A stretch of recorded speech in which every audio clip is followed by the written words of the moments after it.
Hello.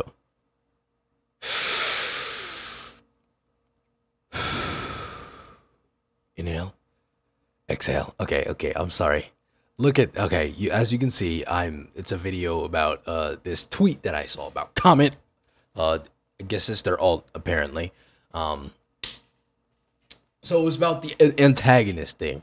You see, the only reason to make it a video is because of the replies I got. And it just and I don't know, I'm just in a working mood right now. I just want to make content, I guess. Just talking, So that was one of my initial thing that I want to do. So I'm gonna follow through it. I'm gonna upload it too. I don't care. I'm not gonna edit it. If I don't want to edit, I'm not going to. I'm gonna attempt to do this without messing up too much. All right, so there we go. All right, so here it is. Remove one anime antagonist from each row. For those of you that don't know what a row is, it's a cross. It's bam, bam, or bam. This is a row. This is a row. This row. Okay, so course, I know most a good chunk of them, at least to a little degree. Like I know these. I know these. Okay, that's about half of them, but whatever. So I know these five right here for sure. I haven't got to his arc where he comes up in One Piece quite yet. I know Frieza up to the end of Dragon Ball Z. So, and I know I've heard of a few things about him. So, here was my reasoning. All right, so, yeah, I do not know the middle guy. I do not know this guy right here. I heard he's from Gintama, and then apparently someone said he beats everyone. He crushes everyone. So, all right. So here's what I'm going to say. I'm going to explain who I removed and why I removed them first. I'm going to say my scale, my criteria. So I'm judging them off of a balance of or let me rephrase that. I'm judging how well they do their job as the antagonist. And that comes down to, first and foremost, their ability to instill fear within the reader or watcher, me. So, of course, I'm going it based off of me, obviously. But I'm going the primary judge, or the primary criteria is how much fear and how well do they instill that fear within the reader or me. Of course. Now, the second one is how well are they written, how are they justified? How are they, how do they appeal, How do they relate to you, to it, or not to you, but can you understand them, So a well-written character does not necessarily make a great antagonist in my eyes. So, I'm going to start off with the first column because it's pretty easy for me. First two are pretty easy for me. I got rid of Aizen first because I was like, all right, I know Aizen. I do agree. I don't know him from the end of the series, but I've read I don't know, forgot what chapter I was on, but I read it up to like 44. I don't know too much about him, but I know it's extremely repetitive. He's just he flexes a lot, but I don't need to know him to know the other two. To how like menacing the other two are. So we're gonna start with the first one, of course. Okay, so I'm gonna use it. These two. This guy is crazy. I know he's crazy, and like he is a villain. At first, when he first came out, he was just a spawn. He was just a new species. Just like, okay, he's there. He's gonna be another guy he's just evil to be evil. Yeah, he was kind of, but of course he evolved. He developed. He started to think. He started to develop feelings and all that stuff. I was like, this dude would kill you on the spot. It don't matter. He was a menace. And then, like, I don't remember exactly, but I still don't. This is the thing. He didn't even. I don't even think he lost. That's the crazy part. He didn't even lose. He just decided to fuck off. So He was just like, all right, I beat everyone. I'm a fuck off. I think that's how it went. I'm not too. I don't remember too well. I finished it. Yes, I finished it. We're going reunited with his father. You know, after it, but yeah, and he died with the other blind girl. So yeah, I do know. So I don't have to explain why I didn't get rid of him. He's just a menace. You were afraid of him. You were afraid of him, and even at the end, your fear goes a little bit down because he's all like he's starting to understand humans a little bit more, and now he's getting feelings. Now he's all like, I'm gonna kill this. They were like, I'm gonna kill this blind girl or whatever, some shit like that. So he's all like, all right, I'll just die with her. It's all good. She's dying anyway, I guess. I don't know. I don't remember.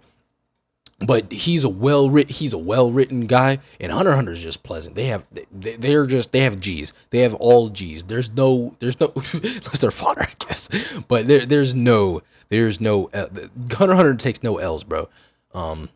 It's just a well-written show. Again, I don't know this guy, so now for Shigaraki.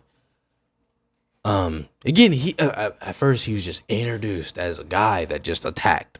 He was just like, I mean, he still is, but like, you understand why he's like that. He was raised, everyone abandoned him. Like, his family abandoned him. His family didn't fucking trust him. He thought it was a villain. He killed his family on, we don't know if it was subconsciously did it on purpose or if it was a true accident. But he thought it was a villain, apparently. He tried to get help, and then he killed his whole family. Got on the street. He needed help. No one would fucking help him. And then the biggest villain in the fucking world picked him up. It was like, hey, you want to fucking destroy the world? I got you. So it's all like, he's a victim of society, of no one fucking caring. And that's the sad truth, especially in real life. No one fucking, like, people will pretend and act like they care, but no one truly fucking cares. I know that firsthand. I know no one fucking cares. They'll say they care. But when it comes down to actually performing, no one genuinely will inconvenience themselves for you. So I related to that. And then he just gets the massive buff, and then he's all like, yes, he's the symbol of fear now, and it's a well-deserved title. Like, he could touch you, kill you, and kill everyone else touching you. What the fuck? And then he destroys a building by touching the bro, he's broken. He's broken to the point where that's what an antagonist should do. You need to be scared of him. And you need to be scared for the main character. I feel scared for the main characters, because even Deku, All Might probably couldn't take this guy as he is right now. And he's going to get a buff? Nah, bro, what the fuck? All right, but that's it for Shigaraki. Again, I don't know what this guy is. Shit, I don't know if I want to place this guy, because again, when it comes to the fear aspect, Shigaraki takes the cake. But in terms of the writing, this guy's, I would say, shit, I don't remember again, but might be a bit better. But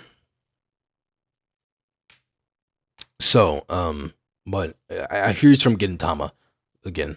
So that was my first row. Now for the second row, we got Dio, my man Dio, probably my favorite antagonist. Madara, probably the best antagonist, and then I forgot this, Aizen, it was I was the reason you did this. The kick vibe, like, it was all me. So this one was, again, easy, because for me at least, Aizen I know the least about, and plus, like, when I do hear it, it's like his whole schmuck is, the genjutsu, essentially. But if you know it's coming, it's nothing. I don't know what kind of buffs he gets. He probably gets a lot stronger, but we all know the main character gets stronger to be able to counter him, of course. So, of course, he's good. He definitely is good an antagonist. But I was just thinking, I don't know too much about him, so it's better just to go off what I do know. All right, so I do know Dio. Dio again. He's not the best written one. He's not the most relatable, but in my opinion, he, in terms of the series itself, shit, he might be right next to Shigaraki. I don't know, maybe right next to Shigaraki, but um, I'm gonna say right above at him actually, right just above. Shigaraki's might be close to the fear aspect, but I think Dio just takes the cake by part 3. Of course, part 1 he was scary. He was scary, but like it was all like, oh shit, I was gonna pull this off, Hamon, all that shit. But by the time he gets to part 2, this dude, like it's like this dude is mad disrespectful throughout the. He just terrorizes all, and I mean all, everyone. He don't give a fuck. He's gonna spit on your J's, spit on your whole lineage's J's, bro. He don't give a fuck. And then he'll spit on it, and you ain't gonna do shit. That's what happens. That's what goes on. He's like, what you gonna do, bitch? And the thing is, we see him grow up. That's the thing that doesn't make him annoying. We also see him grow up. He was raised in a family. He was all like, he was poor, had nothing. He had to steal. Everyone's taught he had to steal. You had to steal what you want. His parents abused him. So he was all like, oh, fuck, I'm tired of it. I'm gonna kill this dude, and then I'm gonna take everything for me. So started to disrespect the whole Jonathan, all that stuff. Yada yada yada. When she was like, man, fuck this money. Like even the thing, even when Jonathan took a kind of W, Dio just slapped him with a bigger L. Like, what the fuck? This dude didn't give a fuck. He was all like, that's the thing. He's all like, oh, I took an L? Fuck you, did. Here, take this L. Nate. So I was all like, damn. And then part 3, that's where his disrespect in like writing comes from. The part 1, just like fuck. She's just like fuck you to everyone. Part 3 is where the fear comes. It's like, of course, once you get to the final battle, it's like you finally met Dio. He was hyped up. You did not see his face until like he's just about to get to the final battle. He's already been hyped up. We already know him. So it's all like, oh shit, what is he gonna do this time? It's been alive for 100 years. He's been preparing. He's like, what the fuck? Now he has a stand. He was already broken before. Now he has a stand.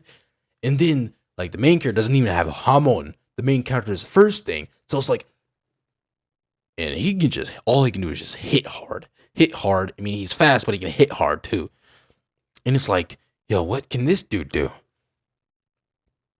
So it's all like, they're all struggling to get them, and everyone is like killing his friends. Like, that's why I have much respect for the show. They have no problems killing off the main character's friends, and they don't care about killing off the main character too. They'll kill off the main character.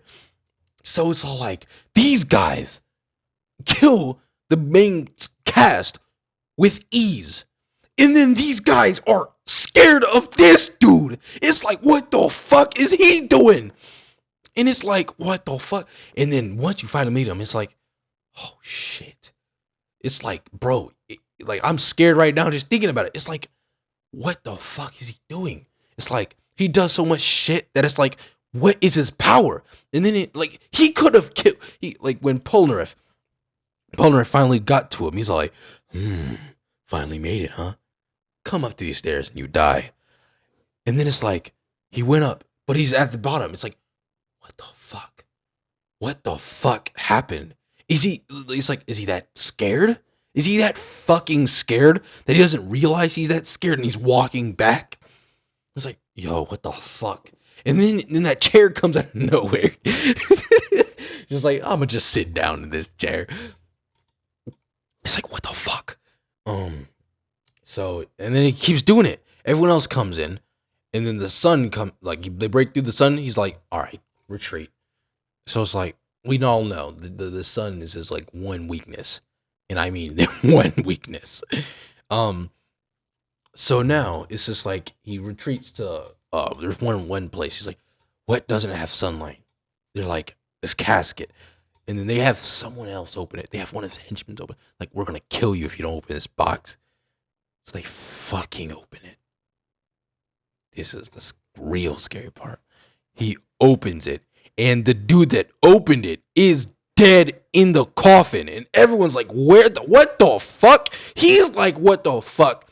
So it's like, and then they don't see Dio. It freaks everyone out. They immediately retreat. They don't know what the fuck went on. They're like, oh, we gotta go. We gotta go. They're so fucking scared. They don't walk downstairs. They jump out the window on the fucking 60th floor, bro. They jump out that fucking window. And then, man comes out with the baddest pose. Just like leaning back on nothing, bro. He's leaning on a wall, but the wall is nothing. Bro, looking like a D. With this cape, with that whole ass cape, looking like a bro. Oh, he's buff as fuck. Oh my god. And then it's like, oh my god.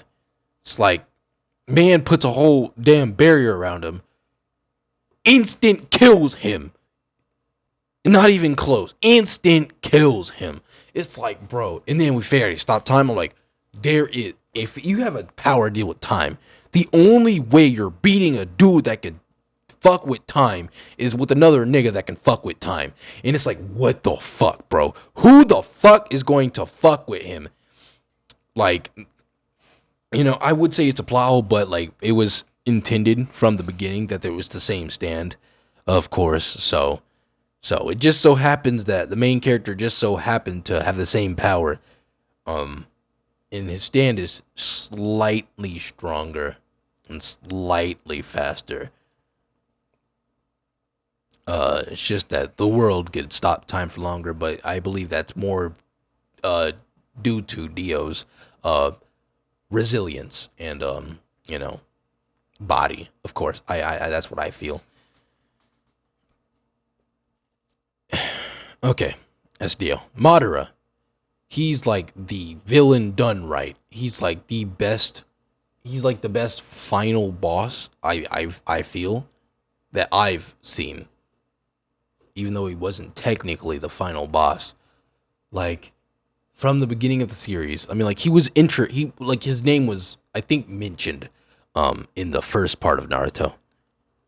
But then now Shippuden's around, he was immediately hinted toward. He's like, you are the like Sasuke. Sasuke's now like above Naruto. He's like, damn, Naruto can't fuck with him no more. He's like, you're the splitting image of Madara Uchiha.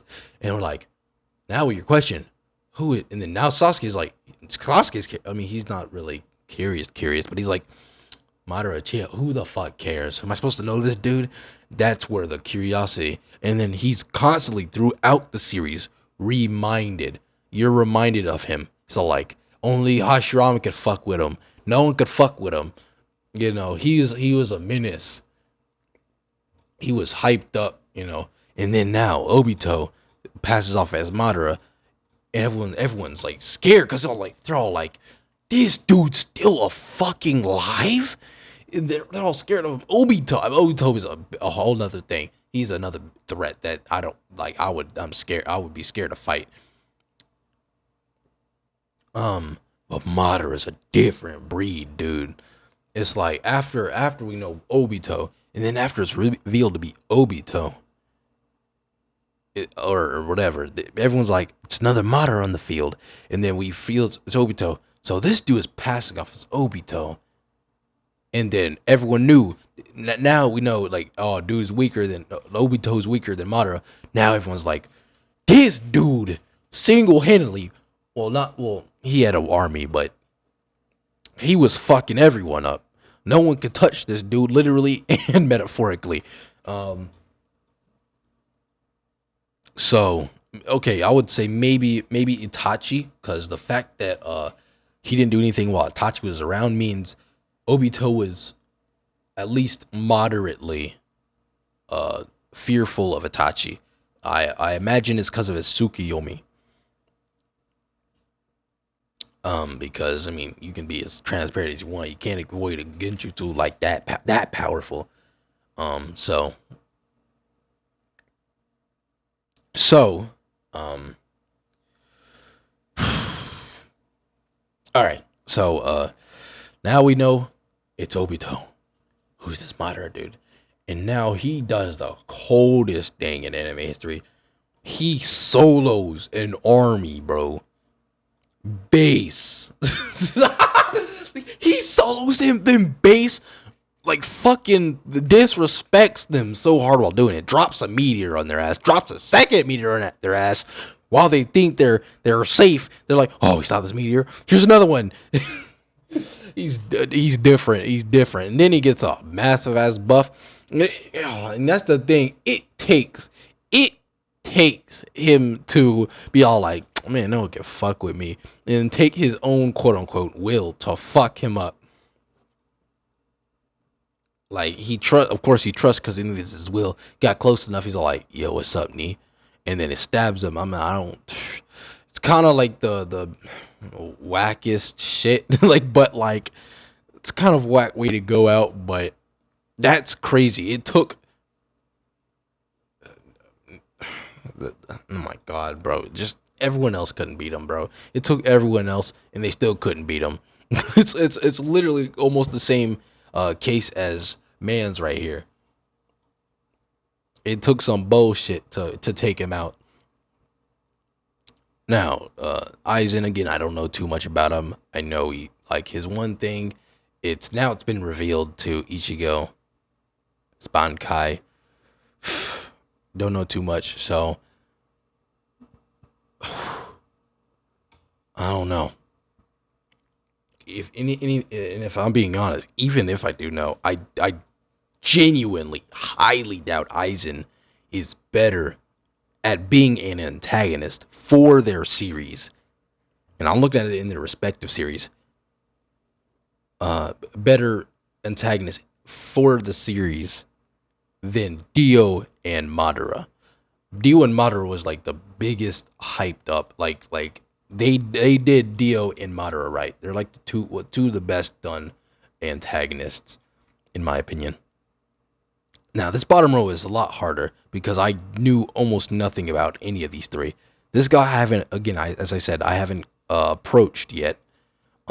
In in One Piece yet. We've seen him. We've seen him on a boat, like in a for the Marines or something. We've briefly seen him, but I haven't seen him fight. And I have watched CJ the Champ's video. Well, I haven't watched it, but I watched it. I don't even think I've watched the video actually. I started the video. I clicked on it, but I don't think I finished it because I was like busy or something. But this guy's on Fairy Tail. I was initially gonna choose him because he's from Fairy Tail. Like the power of friendship, bro. They ain't gonna like. I'm gonna be honest, dude. He does not even look that menacing. But I was just thinking about Frieza. I was like, if this dude's menacing, then I'm gonna have to pick Frieza. Cause Frieza just be taken out. Yeah. And this was what made me make the video. Frieza. So the video. Frieza was the single reason that I made this video, I should say the primary drive. This guy I know nothing about. He's probably trash compared to everyone else, in all honesty. But maybe. But I don't know. But the reason I picked Frieza is because I was ignorant of him, completely ignorant of him, but I know a little bit, so I know he's not the worst. It has to be him or him. It has to be, because if anything, I might be wrong here, and he might be the worst one, but that's my guess. So again, so the stakes are So when I say with Dragon Ball, the stakes of Dragon Ball are just too low. It's like in the beginning, Dragon Ball Z, I knew you can get revived going when I get into it, but then I heard you can only be revived 3 times. So I was like, okay, whoo, damn, that's pretty. It's pretty high stakes, considering since dudes can blow up planets and shit. Um, at just by pointing at it. So that was a bit of a huge like. Whew. But after a while, after they got into the Namek planet, it's like, phew, that was thrown out the window. Um, of course, Frieza was introduced. Yes, he was a minute. If they ended it at Dragon Ball Z, there is no chance I would have chosen Frieza. No chance I would have chosen Frieza like to remove from this list. But no, they kept going. Or I should just say once the Namek planet was blown up, I should say that's when I should say, because there's something later in Z that makes me like, phew. So basically, he works out as a good antagonist at the beginning, or he's just like, okay, he blew up the main character's home planet. He essentially he took over like the last two inhabited or last few people that were alive that weren't on the planet when he blew that shit up. The prince is this bitch. So it's all like, that's already disrespectful. That's all. And then he keeps disrespecting him. And then now we know Vegeta is all like, I hate this guy. I gotta beat him. He's tormenting my whole lineage for ages. Bro, and that moment, that's when Vegeta became one of the best protagonists. I don't know if I'm gonna call him the protagonist. Fuck Goku. He's the best protagonist, like one of the best protagonists of all time. It's just like it makes you feel for him. Fuck Goku. Goku just wants to like fold niggas, bro. I promise you. He just wants to box. He don't give a fuck about no planet, no one. He's like, I can bring back with the Dragon Balls. I just want to box this dude. Vegeta's kind of similar, but like the thing is, we kind of know why, and we kind of know why he's that. Like, I mean, we know why Goku's the same way, but it's just like something about Vegeta that just hits different. And then he's not a complete deadbeat father either. So, but back to Frieza. Yeah. So I got this comment. I had no idea what the fuck he meant by this at ROF. So I was like, all right, let me reply. I just dropped it. I was like, I'm not. It sounds like repetitive stuff. I am interested in like the new forms, but like I don't want to get into it. So yeah, I know he gets spanked a lot. I've heard this plenty of times, and even after I'm saying, here's my thing about a protagonist. The protagonist should be this is a rule, in my opinion. The protagonist should never, and I mean should never be fodder. They should never be fodder. They should never be whooped around for the sake of building someone else up. Aside from the main character. So, yeah, Shigaraki's a different case. He's been smacked around, but it wasn't for the sake of building up a random side character. It was for the sake of his development.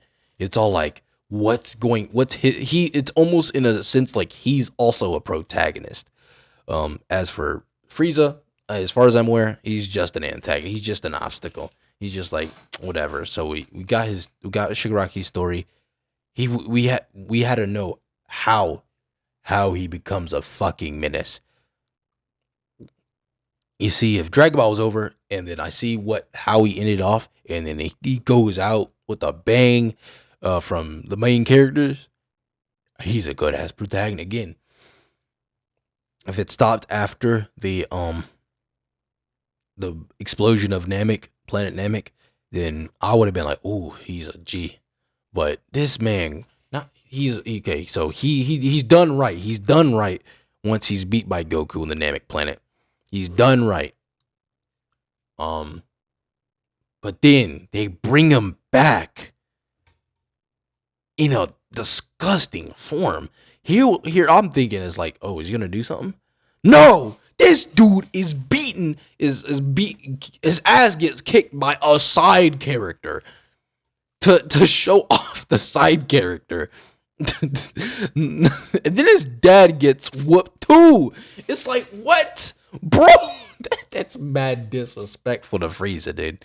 And then I keep hearing I hear he takes L's from like, again, you should only take L's from Vegeta and Goku.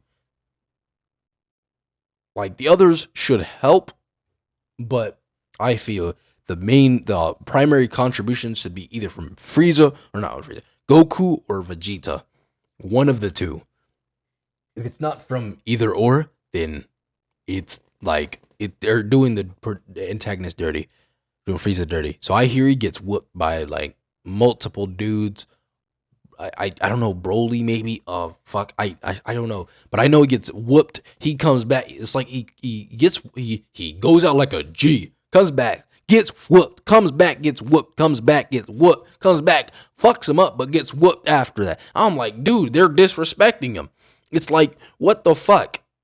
And again, that's an example. I don't know if that's how it goes, but again, I know he's black now, so ooh, he's black now. Can't beat him joining. But that was my reasoning behind there. It's closing 30 minutes. I'm gonna upload it anyway. I don't care. I might upload it right now actually. But that's why. So yeah. This guy. Oh yeah. I'm gonna explain this too as well. So I could easily be swayed if you told me that this fairy tale guy is terrible. You could have swayed me easy. So he's like, here's a threat of Frieza's wins. So I was like, W's. You can revive people. I was like, and then he had the audacity to say, can't revive if no one uses the Dragon Balls. If he kills everyone, he has to kill everyone for the stakes to be there. That's not those aren't stakes, bro. That's what the fuck is that? I'm like respecting this guy for trying to change my mind. He didn't. I didn't want to keep going back and forth, but I respected that he tried, and he was respectful about it. So far he hasn't. Yeah, he's a G, but like for his series, I'm sorry, the series is the problem with Frieza. Frieza's not the problem. It's the series that Frieza's in. That's the problem. It's like there's no stakes, there's no reason to fear this guy. Like the first time you feared him, every time after that, I mean, you might get surprised. Like, oh shit, he kind of fucked him up, but even if he does kill him, like they're coming back. They're gonna beat his ass. Someone else gonna beat a damn civilian from that other planet might beat his ass. It's like, what the it's just like whatever, dude. So Frieza's W's. That's not what in my opinion, that's not what it's not the determiner if he's a good antagonist. The W's is what builds up the antagonist. Every antagonist should have a thread of W's. If they don't have and I mean a main protagonist or antagonist, I meant, if they don't have a list of W's, then I'm sorry, they don't stand a chance unless the W's they do have are that magnificent. Then maybe. But yes, we all know he has W's. He has a bunch of W's. Yes, we know that. But it's his L's, and it's how disrespectful his L's are, and the stakes. If he takes a W, what are the stakes for his W's?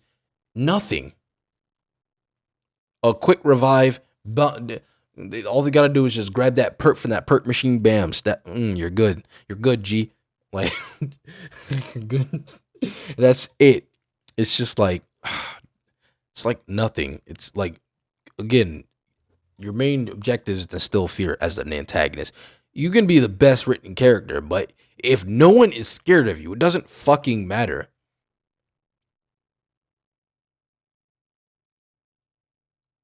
Like, and the thing is, the reverse is not the same. Everyone's fucking scared of you. It don't matter what your reason is. Everyone's fucking scared of you. So that's why I say the fear factor is more important than the narrative aspect. Not that much, but it is, in my opinion. Um. So yeah, and then you get this. So here we go. Here we go. I didn't want to continue the conversation, so I just agreed with him. I was like, fair. He's black now, because I was like, man was black. He's a black now. I remember. Oh, that that shit's funny. But that's it for now. That's it. That's it. That was my reasoning. I could again, like I can easily change Vegeta or Frieza without hesitation if I see how this guy. I doubt he'll be better than him, but that's how it is for now. Um, all right. See you guys going, and uh, again, I'm a do a quick edit. I'm not gonna do any cuts or anything. I'm just gonna add intro, add exit. If you want to watch the whole video, watch the whole video. I definitely appreciate a like, comment, subscribe if you want to. I don't usually like saying that shit, but I realize that it actually helps. So if you made it to here this part of the video, I appreciate you. Thank you. Go and get just listen to this while you're doing something. Don't watch the video. It's it's nothing. I mean, well, it's too late for me to tell you that. You already done made it to the whole video. So, all right. Well, yeah. Go and get. Bye.